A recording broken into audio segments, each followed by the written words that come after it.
So welcome everybody to our Healthy Heart Trust webinar. I'll tell you a little bit about the Healthy Heart Trust as we get our first slides put up if we can. Healthy Heart Trust is a medical charity registered in the UK and was set up way back in 1996 by Professor Donald Singer, sadly no longer with us, who was a great expert in the pathogenesis of hypertension, amongst many other things. And the idea of the charity was to bridge the gap between medical knowledge and actual public awareness of cardiovascular disease, focusing particularly on prevention of heart disease through public engagement and education. And that's what we've been doing. And all three of us who are going to be speaking today have a link to the Healthy Heart Trust. I'm a trustee.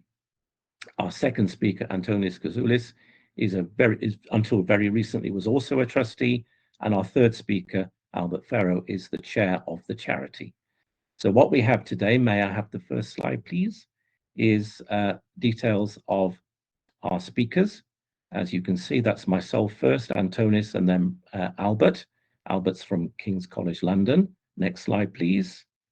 And importantly, we need to say that none of us has any relevant conflict of interest to declare in advance of this educational activity. Next slide, please. And what we're going to be talking about today is what we've described as the complex but critical links between cardiovascular disease and mental health. Now, maybe at first sight, that will look a little bit of a disjunction. Why would mental health and cardiovascular disease be an important thing to discuss in the same talk? But actually, as you'll see by the end of the time we have together, it's absolutely critical, because cardiovascular disease and mental health have many of the same disease promoters. And to study one without the other is really to do our patients a potential disservice, because there are many reasons for mental health patients to have cardiovascular problems and many reasons for cardiovascular patients to have mental health problems. And it behoves all of us to be aware of that and take appropriate action. Next slide, please. And in terms of the session, we have some learning objectives, and those are three: to understand the burden and effects of mental health challenges in chronic health conditions, specifically here, chronic cardiovascular disease, although it's just worth saying that chronic cancer patients and chronic rheumatological patients, chronic kidney patients I know a lot about, they also have severe mental health challenges. Our second learning objective is to understand the shared pathomechanisms which underpin susceptibility and progression of mental health illness in cardiovascular diseases, and to learn that there's a reciprocal relationship between mental health and cardiovascular complications, even arising even from treatment of one or the other. And the third objective is to appreciate the key importance of screening those with chronic cardiovascular conditions for mental health challenges. In other words, whoever's seeing the patients, whether they're mental health patients or chronic cardiovascular disease patients, we need to be mindful of the possibility that they may have overt or hidden mental health problems. And these could really complicate the critical response of the patients to things we want them to do, as simple as lifestyle changes and therapy. If we don't understand why the patient either doesn't understand or can't comply, in inverted commas, with what we would like to do, this is probably because we haven't really fully understood the patient's own situation and response to the challenges that the diseases are causing them.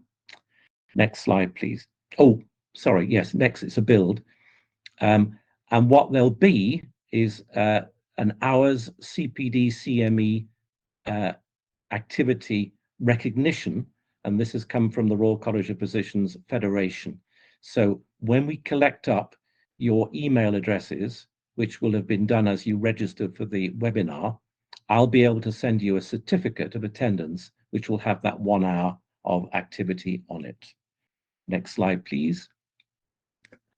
And we'll start with the first talk, which is from me. And that is, if we have the next slide, thank you, the challenges and burdens of chronic cardiovascular illness for both patients and healthcare professionals. And the next slide, please, thank you. So, every man desires to live long, but no man will be old. That's an old an old aphorism from Jonathan Swift in 1727. And it essentially means that if we're going to live a long time, we really don't want to feel that we're old. We want to have an extended health span, not just an extended lifespan. And then the second quote, which was actually uttered 33 years ago today, it is not enough for a great nation merely to have added new years to life, but our objective must also be to add new life to those years. That was by John F. Kennedy in his State of the Union address on the 14th of January, 1963. Okay, next slide, please. One of the great things that we've been able to do, and more in the UK than in many places, is to accumulate sequential data in large population cohorts. The best example of that is probably the biobank, but there are others. And this paper here, which I strongly recommend you have a look at, from BMJ 2024, the reference is given there, is a really good example of large-scale population data, because you've got 22 million people and the data are aggregated over a 20-year period. It's a really good and deep and granular population-based study. We'll have a look at what that's telling us. It will tell us with the next slide whether we're doing anything good. And what we have here, it's a busy slide, so apologies for that, but hopefully we can work our way across it from left to right. That first column is giving us what the different problems are: atherosclerosis, arrhythmia, degenerative disease, thromboembolic disease. The second column, and that contains some horizontal blue and yellow bars, is telling us incidence. And if you have a look, the blue bars are very often rather shorter than the yellow bars. The blue bars are the current situation in terms of incidence per 100,000. And you can see that acute coronary syndrome, chronic ischemic heart disease, there's a substantial amount less of it in 2017 to 2019 compared to 20 years previously. It's not all good news. You can see atrial fibrillation or flutter. That's actually become significantly more common. And I think any cardiologist would recognize that it's actually become a serious issue across the board. Partly that's driven by better recognition and better detection, but also I think because genuinely it is probably increasing in incidence. And the third section, if we're going from left to right in these columns, you can see whether these changes over time are actually statistically significant. And it's really interesting to see that with one exception, they really all are. So these are genuine changes. And then it begs a question, why might that be? Let's look at the next slide. Well, we won't spend too long on that because it's really, really very fine detail. But what you can see, the blue again is recent, the yellow is old. You can see that the incidence is different in men and women. You'd expect that. Men generally have more cardiovascular disease than women. But over that long period of 20 years, there are in the main reductions in the frequency, or incidence rather, of these conditions. But it's interesting to see the patterns. You might detect the idea that there's perhaps an early win in the first 10 years of this 20-year period, but actually over the last 10 years, improvement has slowed down a little bit, which is a little bit of a concern. Next slide, please. Now, what's that due to? It would be lovely to think that it was down to hard work through the activities of people who were looking after these patients. And of course, that does play a huge role. But public health interventions, just as they were in the 19th century, are really very important here as well. And if you look over the last 50 years on the proportion of adults in the UK who smoke, it's gone down from around 50% to around 15%, maybe a little less. I'm not going to get into vaping and various substitutes because that's a complicated issue. But this alone has not only significantly reduced the lung cancer rates that you see, but has had a major impact on coronary heart disease, I think especially so in men. The right-hand panel is statin use. And that's really something we've seen much more comprehensively over the last 25 to 30 years, both in the US. These data are actually from the US, not from the UK. But actually, the UK would be even better because of the national care frameworks, because of careful protocols developed through international and national societies, and through our health service, we're able to target a lot of people who are at risk of or have disease. Secondary prevention we've been doing for longer, of course, but we're looking here at primary prevention, calculating people's risks and intervening based on risk, not waiting for the disease to form. And these are two tremendous successes that have been in part the reason for the improvements in the incidence that I showed you a slide or two ago. Next slide, please. A word about aging. One of the big changes we're going to see in medicine is we've moved, as it were, from geriatrics, a very important discipline, trying to help people with old age at the moment with the problems that that throws up for them, multi-system problems. But aging is more a question of how old the body is, but also how old the individual organs within the body. And if you look at methylation patterns in DNA, you can find some very surprising things, like the brain and the heart and other organs don't automatically all age at the same rate. And knowing people's heart age, and heart age is definitely entered general conversation, shall we say, and discourse, you can get an idea quite quickly about whether you're doing well or badly. And this, I think, will increasingly influence how treatment decisions are made. So there's a lot of work now in effort into aging, and this is coming now from very big companies. The Calico company, which is a subgroup of Alphabet, which also owns Google, has spent the last 13 years developing 5 candidate molecules and 20 more that may or may not make it to a clinical study just to stop aging. And that's absolutely fascinating.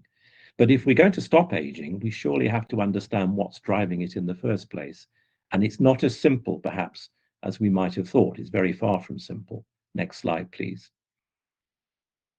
And what we're finding is that something called the inflammasome or inflammation is one of the cardinal things. When Albert, our third speaker, gets a chance to speak, he'll be taking us through some of what's driving this. Now, we might have thought of inflammation. You can see on the top left panel there what you might call erysipelas or staphylococcal infection of the skin. The bottom left panel looks like a particularly horrendous case of gout. And the right-sided panel is almost certainly, I think I remember, is pericarditis, which can be bacterial or viral or autoimmune or have other etiologies. But these are all acute inflammatory conditions, usually accompanied by fever and pain and other aspects that make the patient seek medical advice. Next slide, please. But while that's important, and that's, if you, as it were, the acute inflammation you can see on the left-hand side of the panel, I'm talking more about chronic inflammation.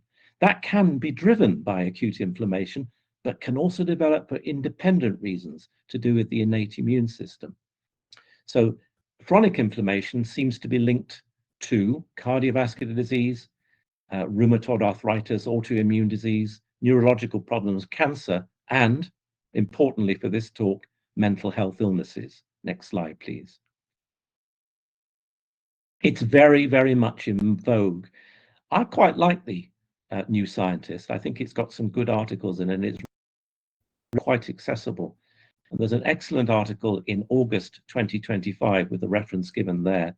Chronic inflammation messes with your mind. Here's how to calm it. Because from depression to dementia, as it points out, inflammation is one of the driving factors that increases the severity and the frequency with which people suffer from both of those conditions and indeed other things as well. Next slide, please. And what's now been shown, this is these data are from a Chinese group that have used our UK biobank to investigate the link between inflammation and brain structure in middle-aged and elderly adults. Our biobank's been around since 2003 with the MRC and the Wellcome Foundation funding it. And it's since 2014, it's also been able to look at individual organ structure. And there are now huge numbers of people. We've just reached the 100,000th person who's had their organs scanned in the biobank. And because of that huge range of different conditions that can be addressed in middle-aged and elderly adults, we can start to have a look now at what might be causing some of these problems. Next slide, please. And what we can see here, again, apologies for a slightly busy slide, you have top left called flowchart. You have basically the idea that the biobank now has well over 500,000 people in it, but there are enough people for whom you have a full data set, including central nervous system imaging, for us to have large numbers. Also, all of these patients, when they participate in the biobank, have had numerous amounts of blood tests taken, not just as they register, but sequentially over time. And we're able to look now at formation of low-grade inflammation, and that could be looked at in a variety of different ways. There's no absolutely perfect marker of it, but there are a number of different approaches to it, which involve cells and proteins and other factors in the blood. And what the Chinese group has been able to show is there are strong associations between low-grade inflammation and brain gray matter volumes. Apologies for what you may be able to hear, a siren. And that association between low-grade inflammation and the change in the brain structure, you might wonder whether that might have an impact on brain function, and indeed it does. Next slide, please. And again, it's a detailed slide, but essentially it's possible to drill down with the MRIs and CTs that these patients have to individual small areas of the brain and look sequentially over time at whether these areas in particular shrink, as you see with dementia. And that's very much the case. And these shrinkages are strongly associated with increases in the markers of chronic inflammation. So it's not proof positive, but it's highly suggestive that these two factors may well be tracking with each other and be important potentially pathogenically in the development of these chronic brain problems. Next slide, please. So to wrap up my talk, efforts to challenge the notion that it's inevitable that people will just get vascular events with age. A generation ago, that's really what was thought. You got older, you had your stroke or your heart attack, you were given palliative treatment. But I think now we realize that we should be working much harder for prevention. And prevention has been successful. One of the slides I showed you at the beginning shows that the incidence of quite a few of these conditions has dropped significantly. And I think it's now time to expend even more efforts on the prevention of cardiovascular disease, broaden the research, implement efforts in primary and secondary prevention, and to take this even beyond non-atherosclerotic diseases. At the same time, socioeconomic problems and inequalities are absolutely cardinal to the genesis and progression of these problems. And as we get more sophisticated in our understanding of what's going on, we'll be able to get better risk predictors and therefore perhaps start to intervene earlier to prevent these problems developing to the point where they can't be reversed. So these are very exciting times to be looking in this area, but it has to be a sort of whole population approach to get this to work effectively and at speed and scale. Next slide, please. My last bit is just to give a plug. I am not in any way a shareholder or associate or friend or brother of Eric Topol, but this is a fantastic researcher who's looked into all sorts of different aspects, from cardiovascular disease to cancer, to artificial intelligence, to individualized medicine. And he's working at the Scripps Institute in California. And he's written a fabulous book. I do recommend you buy it. Actually, it's less than £10 a copy, which probably won't please him, but it is a super read because it's very accessible and yet also very detailed about the various aspects of what's going on in our bodies as we get older and what people are trying to do about it, coming at it from a variety of different approaches. It's really fascinating, and I found it really eye-opening, actually. Final slide, I believe, before we head on. So I'll just summarize, there are strong links between age-related changes in the interactions between what's going on outside our bodies and what's going on inside our bodies. That could be pollution, it could be smoking, nanoplastics, stress, many others. Factors which can accelerate organ and whole body aging are also those that are associated with chronic inflammatory diseases and stress. And they can come from many different parts of the body. And when Albert gets to his part, he'll take us through that in more detail. Changes in the physical or somatic state of health should be expected. We should expect it to have impacts on the state of mental health. This should be predictable and screened for.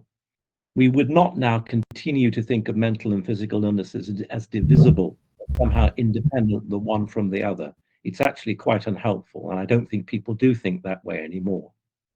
Cardiovascular disease, including vascular dementias, are actually living proof of the interdependencies of these chronic challenges, especially relevant to an aging population. And this is really how we might begin to add life to those additional years. But it must also involve physical and mental benefits. Now that's the end of my first talk. We'll now move over to our second speaker, who's Antonis Kasoulis, who's going to give us very much more of a background on the mental health aspects of things. Thank you. Antonis. Thank you so much, David. I'm assuming that everyone can hear me okay. So that was a really fascinating overview in terms of the cardiovascular disease aspects. And over the next 10 minutes or so, I want to take you through those now intersections between mental health and cardiovascular health and other NCDs, because very often I'm thinking about holistically as one health, as David says. This is really important to consider all aspects of our health and illness. And if cardiovascular disease is one that has been to some extent getting better over the last few decades, actually mental illness has not. And the numbers there are very much stable or increasing. So we will look into those strong and bidirectional relationships between mental illness and cardiovascular disease across a number of areas, both in terms of how they come across together, the shared risk factors and social determinants, and how actually we approach them in a very fragmented way, both in terms of their prevention and care. So starting from comorbidities, many of you will know that people living, especially with severe mental illness, which is schizophrenia, bipolar, or chronic severe depression, do approximately die 10 to 20 years earlier than the general population. This is what we call the mortality gap of mental illness. They do tend to have excess cardiovascular mortality specifically and die at least twice as likely, twice more from CVD than the general population. So cardiovascular disease is the leading cause of that mortality gap for people living with mental illness. And actually, there are many reasons for that connection. As you would expect when you have a cardiovascular or other NCD diagnosis, there are things like chronic pain, functional impairment, lifestyle changes, and a psychological burden that comes with it, and that can lead to or exacerbate mental health issues. We know that people living with heart disease or with diabetes and other related conditions are at an increased risk of developing depression. And that link, again, is bidirectional. Depression, if we look at it the opposite way, is associated with an 80% higher risk of cardiovascular morbidity and mortality. We also know that there are physiological effects to depression and to anxiety, including dysregulated inflammation, which we'll come on to more with Albert's talk, cortisol levels that are elevated, and other biological vulnerabilities. Living with depression, which has been more extensively studied, but also with other mental illnesses, can also significantly increase the risk of non-compliance with other medical treatment. So there are also other functional and social kind of reasons for those interactions. And also coping behaviors often include alcohol consumption, drug misuse, things like that in mental illness. And these are also heighten the risk of other NCDs, including, for example, hypertension. So lots of connections and lots of shared risk factors. Let's look at some of those. Smoking is usually the best example that we have because it's most extensively studied. Actually, in Western countries, including the UK, people living with mental illness consume 44% of all cigarettes. So by far, they are the largest consumers of tobacco products, and they're 2 to 3 times as likely to smoke as members of the general population. And there is certainly a therapeutic nihilism. So there's a belief that no intervention will work when it comes to smoking and mental illness, and in other areas in mental health as well. One of the most perverse policy decisions that have ever been made, in my view, in public health, is when smoking bans were introduced across the board in many countries, and psychiatric wards of hospitals were exempted. So smoking was still allowed in psychiatric wards, and in some cases still is, because it was deemed too difficult to stop for people living with mental illness, or actually a good coping mechanism. So very much though on the back of the lobbying of the tobacco industry, which we'll come on to. Physical inactivity is a significant shared risk factor as well. You probably know all about physical inactivity and cardiovascular health, but also regular physical activity can reduce the risk of depression by up to 30%. There is actually a dose-response relationship when it comes to physical activity and our psychological health. At least 20 minutes a week, and then going up with each 20-minute set of exercise, increasing, then psychological health increases and improves as well. Higher levels of physical activity reduce also the risk of anxiety and have positive benefits in the symptoms of anxiety. There are lots of biological pathways, not just epidemiological studies, but clear biological pathways that show why this is the case. So a very important shared risk factor, often in the pathway of illness development in cardiovascular and mental health. Alcohol, again, well established as a CVD risk factor. Strangely, a lot more difficult to take action for alcohol, especially when it comes to policy in mental health. Its use often starts as a form of self-medication for psychiatric symptoms, and it leads to a detrimental cycle of increasing consumption, worsening psychopathology, and physical dependence. And again, there are very clear physiological, neurobiological mechanisms, so neurobiological adaptations that caused by alcohol that both increase vulnerability to anxiety and depressive disorders and cardiovascular pathology. And again, inflammation plays an important role there. There are also the cardiovascular risk factor conditions, so what the conditions that are conditions in and of themselves, but are also on the risk factor pathways of cardiovascular disease, like dyslipidemia, obesity, diabetes. They are also much more common in people living with mental illness, and especially those living with severe mental illness. So there's loads of shared risk factors. And if we take a step more upstream as well and look at the causes of the causes and the social determinants when it comes to the risk factors, we can see even more connections there. So stress, as an example, has been very well described as a determinant for both mental and cardiovascular disease. And stress, largely as a social determinant, based, for example, in the UK, with really good evidence on how social adversity, economic inequality, discrimination are causes of stress, and lots of interesting reports out there on that. There's structural and intersectional factors of how social inequalities drive a big part of the disease burden, both in mental and cardiovascular health. Again, things like minoritized racial status, incarceration, unemployment, homelessness, all of these across multiple studies have been linked to both mental illness and cardiometabolic disease risk factors. So we look at the causes of the causes, and there's so many more shared factors there. I've already alluded to how the actions of harmful industries are playing a role in poorer health outcomes in mental health and cardiovascular disease. Tobacco, alcohol, ultra-processed foods, gambling industries. As an example, they tend to disproportionately target men and leveraging masculine stereotypes to cause a number of then issues such as depression, anxiety, and disordered eating amongst men. There's also research in women, in young people, in older people, that is very clear on the corporate playbook when it comes to the commercial determinants of health. So how do we address these, and what we have been doing so far? Actually, very little.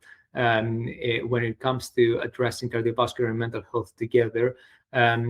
What we know, instead of being holistic in our approach, is that we see barriers both to preventive care and to clinical care.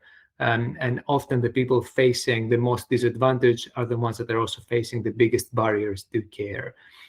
People with living with mental illness systematically get insufficient preventive screening for physical health, and they also get inadequate management of physical comorbidities. Again, one of the factors that plays into that big mortality gap that I spoke to at the start of the presentation. And also, lifestyle interventions are often limited for people living with mental illness. One of the factors is therapeutic nihilism. Another one is a misunderstanding of the evidence and what can be offered there. Interestingly, a couple of years ago, the Australian and New Zealand College of Psychiatrists introduced for the first time, they said that if you are diagnosed with depression or anxiety, you have first to be offered the lifestyle intervention before you get offered any other medication. So the first psychiatric college in the world to do that. And you can imagine the benefits that will come from physical health as well when this is implemented. Medications can also play a role. We know, for example, that psychotropic treatments, especially those used in psychosis, contribute to cardiometabolic and cardiovascular risk. Similarly, for people living with mental illness, because of that factor, you have to have that monitoring in place. It's a necessary strategy for protection. So where do we go next? It's a very grim picture, maybe to an extent, when we look at those links. But the fact that we understand them now much better than in the past, and the fact that we have gotten a lot better in managing cardiovascular disease, means that we can actually start thinking about solutions and building on those bidirectional relationships. So we know that improving prevention and care will lead to better outcomes across both areas. Some of the strategies that have been suggested, integrating mental health and NCD prevention and care. These are some of the ways through which this can be done, like routine health screening, collaborative care models, especially in countries like in low and middle income settings, where you don't necessarily have a huge number of psychiatrists and psychologists to care for people. Collaborative care models are really important. Shared electronic health records, e-referral pathways, brief interventions. There's a number of approaches there that can lead us towards integration. We also need to think about gender-responsive interventions. For example, looking at certain industries where one gender is dominating the population, and really think about prevention there. Digital solutions are important. They are becoming more a trend, and we can build on engaging on how these can be engaging users in a way that resonates better with their needs. And of course, we need to be addressing social, commercial, and environmental determinants, and strengthening those public health regulation, especially where we have those gaps still. Just to give you a glimpse of hope before I hand over to Albert, 3 months ago was in New York. It was the fourth high-level meeting of the United Nations General Assembly on non-communicable disease and mental health. I want to tell you, it's the first time in history since the UN was established that mental health was a part of a high-level meeting at the UN. A high-level meeting is a meeting of heads of state. It's the first time in history, so big progress there. Mental health and NCDs side by side in this meeting, discussed by every government in the world. And there are actually commitments there. And you can go in and read what these commitments are, because now governments will need to think about implementing them, and ideally we can push them. You can push for this policy action. So commitments include include a few things, like expanding community services that covers promotion, prevention, and care for NCDs and mental health in ways that are more integrated and are not treated in isolating specialized institutions. It also includes accelerating the efforts to get more people access to care, again in an integrated way, and to have those policies and regulatory and fiscal measures to support those objectives. So loads of interesting and useful progress potentially there, and just as a small glimpse of hope as to where we're going next, and the fact that advocacy is actually delivering some strong benefits at the moment. Thank you so much. It was a whistle-stop tour. Happy to take connections, or feel free to get in touch with us. These are our websites. I'll be happy to be in touch. But I will hand over to Albert. Great, thank you. So actually, I will share my slides if I may, and hopefully this will work. And hopefully you can see my slides in full screen.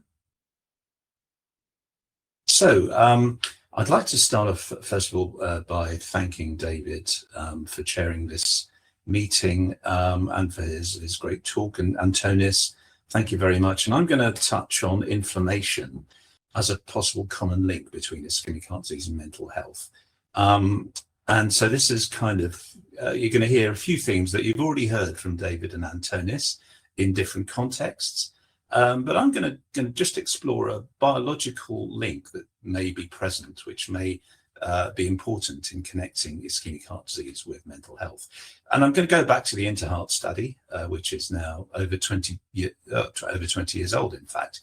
And this was published in the Lancet and showed that more than 90% of the risk for heart attack is associated with 9 risk factors. And most of those people will be familiar with: smoking, high cholesterol, hypertension, obesity, physical inactivity, as we've already heard, alcohol consumption, but also importantly, as we've also heard today, psychosocial factors, which would include stress due to various life events or other circumstances, depression, and this thing called locus of control, which refers to how much you feel in charge of what's happening to you, whether you have control over events or whether events are foisted on you by luck or fate or by outside interventions. And all of those things actually turns out are important risk factors for heart attack. You've heard quite a bit about this already, about severe mental illness and cardiovascular disease. And I'm just going to present this study, which was a huge meta-analysis of patients with severe mental illness compared with controls. So SMI is severe mental illness, which covers major depression, bipolar disorder, schizophrenia. And the bottom line is, as you've already heard from both David and Antonis, people with SMI are at greatly increased risk of cardiovascular death versus controls. So in this meta-analysis, over 3 million patients with SMI, 113,000 odd patients with control, and the pooled cardiovascular disease prevalence in SMI patients was really high. It was 9.9%, which is very high. In cross-sectional studies, it turns out that SMI patients have greater odds of CVD versus controls, more than 50% increase in risk of cardiovascular disease, and that covers coronary heart disease and also cerebrovascular disease as well. And looking longitudinally, so following patients with time, again, patients with SMI has significantly higher incidence of cardiovascular disease than controls, more than 70% increase in the incidence of cardiovascular disease. So clear evidence there that there is a link between the two. And as David said earlier on, it's getting increasingly irrelevant to try and dissect the two apart. There is clearly a very close link there. And as you already heard from Antonis, part of that increased risk is related to antipsychotic and psychotropic medication. But even when you remove that, there is still that difference in risk. And you've also heard that it's bidirectional, and I think that's entirely true. And this diagram just illustrates why that would be the case. So essentially, cardiovascular disease, as you would imagine, will give rise to anxiety and depression, because obviously if you had a heart attack or cardiovascular event, it's bound to engender anxiety and depressive disorders. But also there is a feedback as well, and it also covers other psychological and psychiatric illnesses as well, such as personality disorders and psychoses and so on. And all of those, in their turn, seem to give rise to cardiovascular disease. And a lot of it, as you heard, is through shared risk factors, that they have an influence. So if you have an underlying psychiatric illness, you're more likely to smoke, more likely to drink, more likely to use illicit drugs and so forth. So a lot of that is due to influence on cardiovascular risk factors, but as well as that, there may also be a direct effect on cardiovascular disease occurrence. Now, I just want to go back to the title of my talk, which is the inflammatory nature of atherosclerosis. Now, this is a cross-section through a coronary artery, which is affected by atheroma. And as you can see, this is a transverse section through a coronary artery. This is the atheromatous plaque here. You can see the lipid core over here, and there's an overlying fibrous cap. And this is looking at it histologically. You can see the fibrous cap, you can see the lipid core, you can even see the cholesterol crystals in there. And if you look even more closely, you can see that some plaques, or the morphology of the plaques, can be quite different. Some of them, called stable plaques, are less likely to rupture, and they tend to have a lot of fibrous tissue and muscle in there, smooth muscle. Whereas you also have the vulnerable plaques, which are more likely to rupture, more likely to cause an acute coronary syndrome or myocardial infarction. And those kind of plaques are richer in lipids, necrotic debris, as can be seen with the empty sort of vacuoles here. And they also tend to be infiltrated with a lot more inflammatory cells, as you can see here as well. This is just some research that we've been doing in our lab, and it's in preprint form at the moment and submitted for publication. But this is looking at blood monocytes as predictors of atherosclerosis. And essentially, we found that there's a subset of monocytes called intermediate monocytes, which correlate well with carotid intermediate thickness. You can see there's a very close correlation between CIMT, carotid intermediate thickness, and intermediate monocytes in the circulation. And on the right here, this is looking at the CIMT again against MPA stands for monocyte platelet aggregates. And essentially what happens here is that platelets can bind to monocytes, and that happens when platelets become activated. That in turn, when they bind monocytes, that activates the monocytes, and so they become pro-inflammatory. And again, you can see a close correlation between MPAs in the circulation and CIMT. And we derived a measure, a biomarker, which is highly predictive of carotid plaque, as shown here by this receiver operating characteristic curve, highly predictive of carotid plaque. So this is just underlying the inflammatory nature of atherosclerosis. Now, the history of this goes back more than 20 years, really. This is a review that was published in 2021, which puts together a lot of the important studies which looked at levels of CRP, C-reactive protein, and how that relates to recurrent cardiovascular events. And in this table, you can see the different papers. You've got stable coronary artery disease up here. We've got acute coronary syndrome studies down here, which encompass both NSTEMI and STEMI, ST elevation myocardial infarction, and a fairly consistent picture that high levels of CRP are associated with an increased instance of recurrent cardiovascular events. In terms of intervention, the Jupiter study, and this is almost 20 years old now as well, this was a study of rosuvastatin versus placebo, and this was in patients who were asymptomatic, but who had who had high sensitivity CRP levels. So they had raised CRP, but relatively normal LDL levels. So we've got the survival curves here, the cumulative incidence of events in the placebo group here, and the rosuvastatin receiving patients down here in the two curves.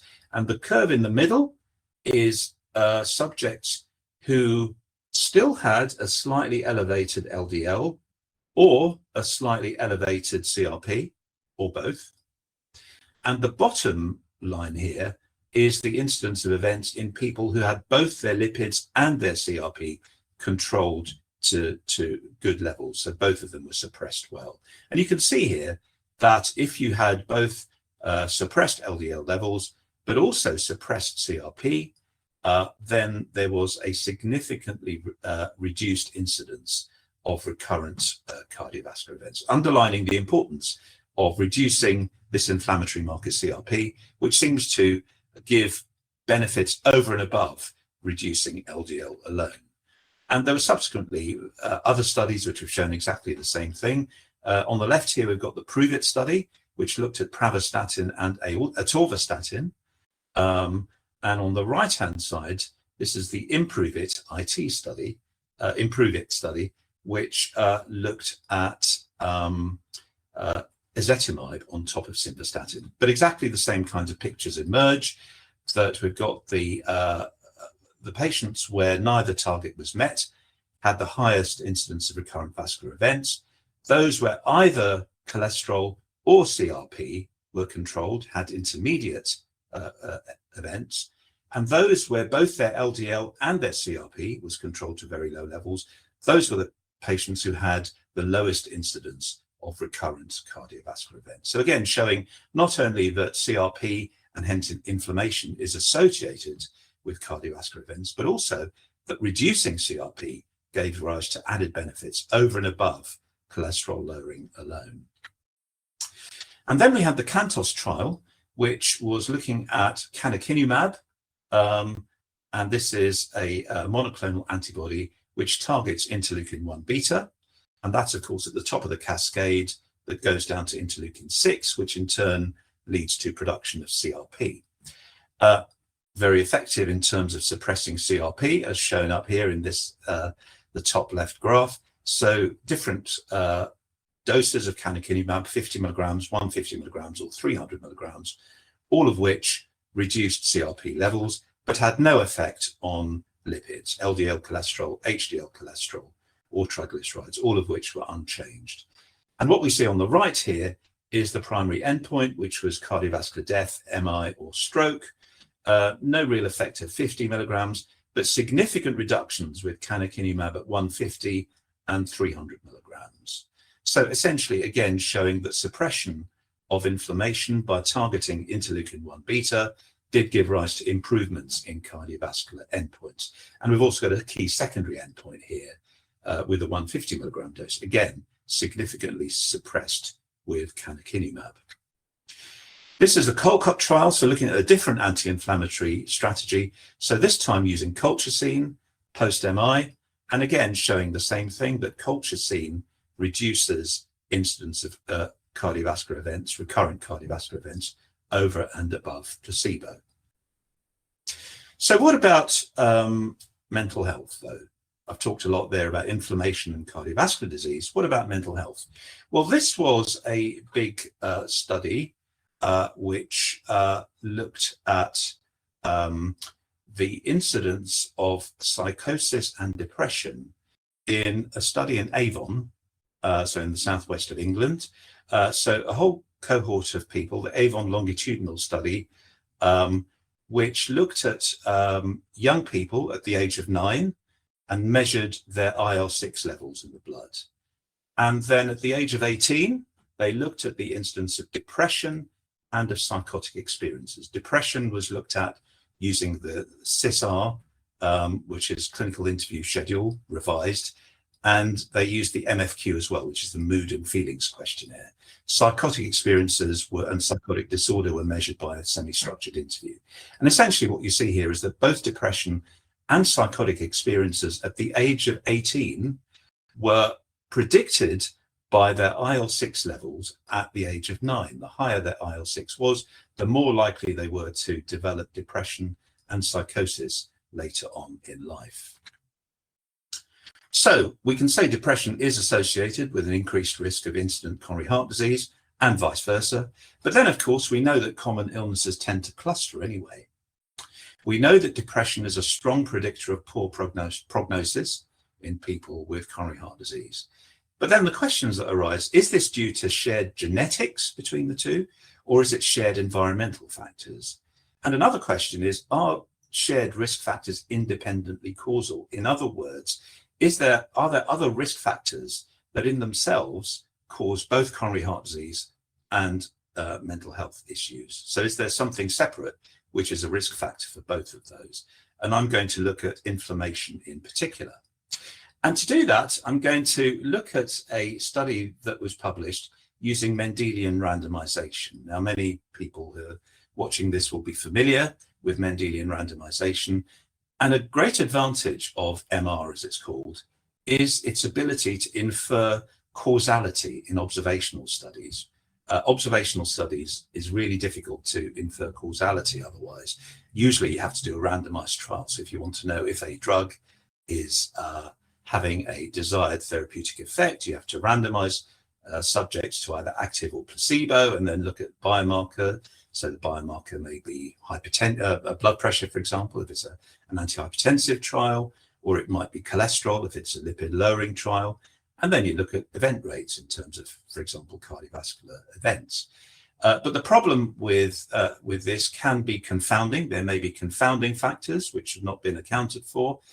And also you can't exclude reverse causation because it might be that the intervention has a direct effect on the event that you're looking at, which then feeds back to affect the biomarkers. So you can never exclude that sort of thing. But the great advantage of Mendelian randomization is that you can look at genotypes, which are, of course, determined at birth, at conception, in fact.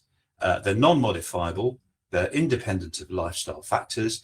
And if you know that a particular genotype is associated with a particular change in a biomarker, and then you look at the event rate in that genotype versus the other, then you can have direct evidence of the causality of that biomarker on the event rate.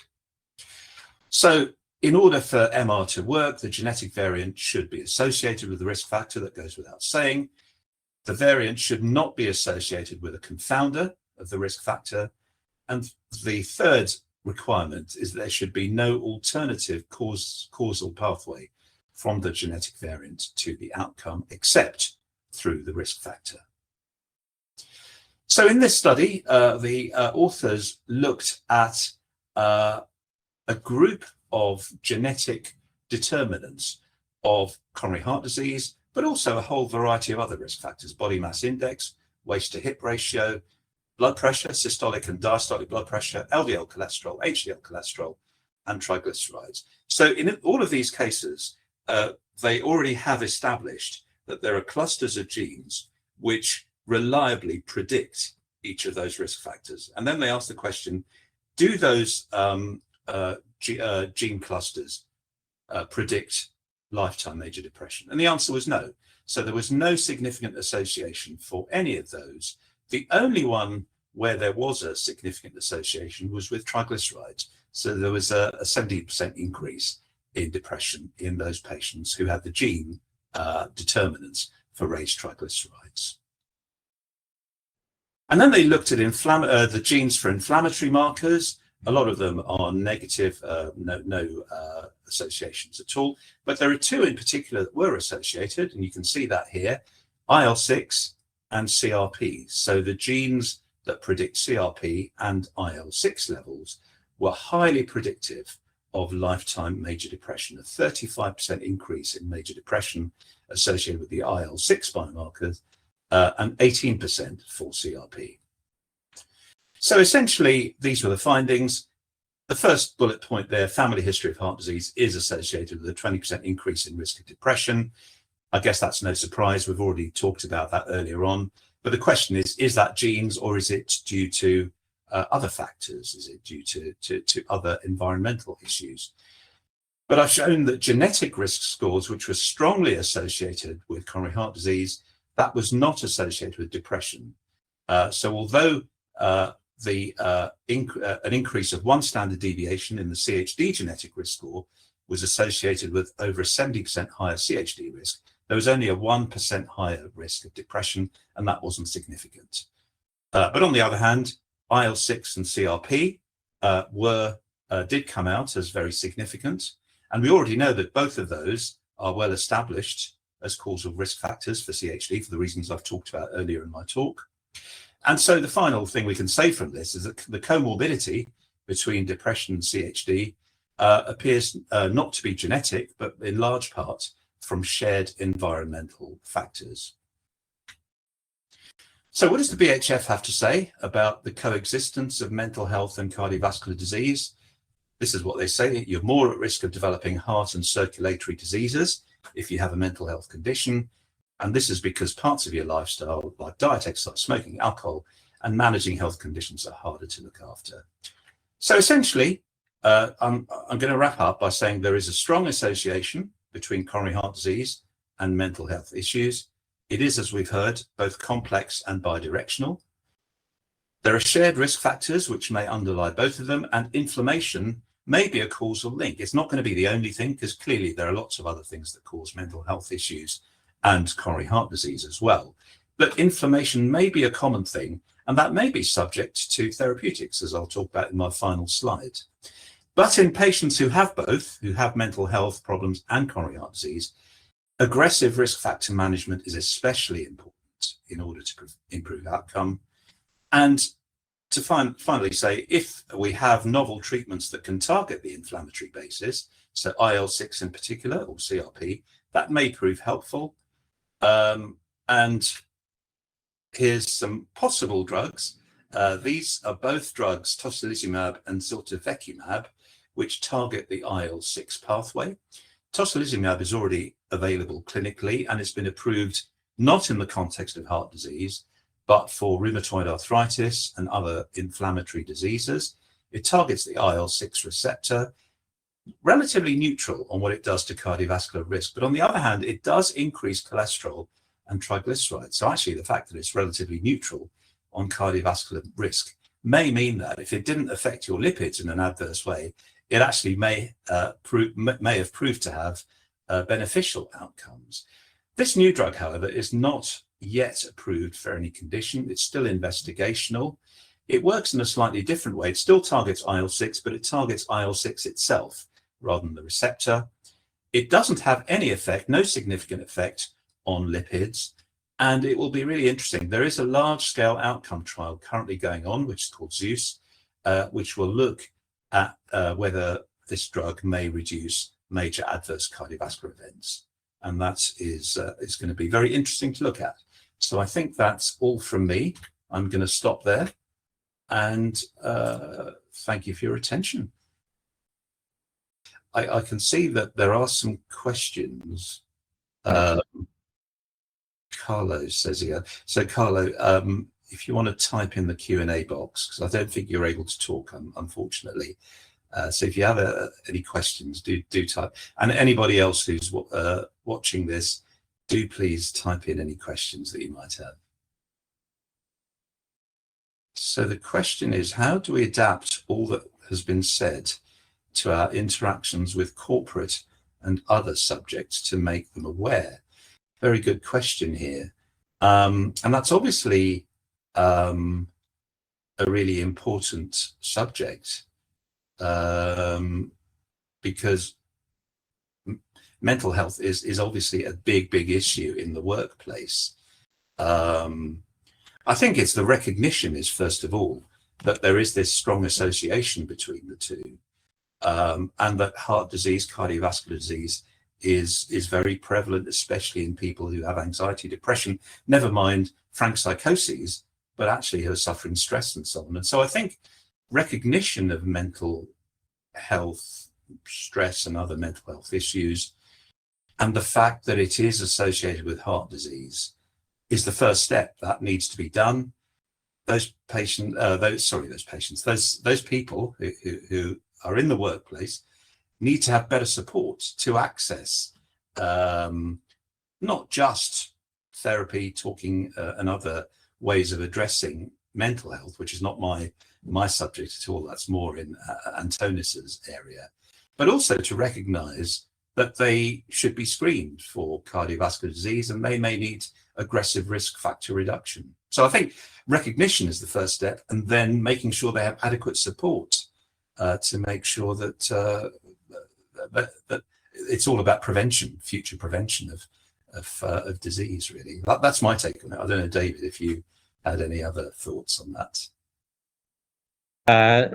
No, but I think we'll have to have some thoughts on that when some of those new trials report, and if they're positive, particularly that last one you were referring to, because I think we'll have to think hard about the right paradigm. And another question we have here is from Andy, is there any evidence, so very interesting talks, thank you very much. Is there any evidence in the opposite direction for anti-inflammatory agents to reduce mental illness? I think that's essentially the very last slide that you saw there, which I must thank David for, actually. David's the one who put that slide together and gave it to me.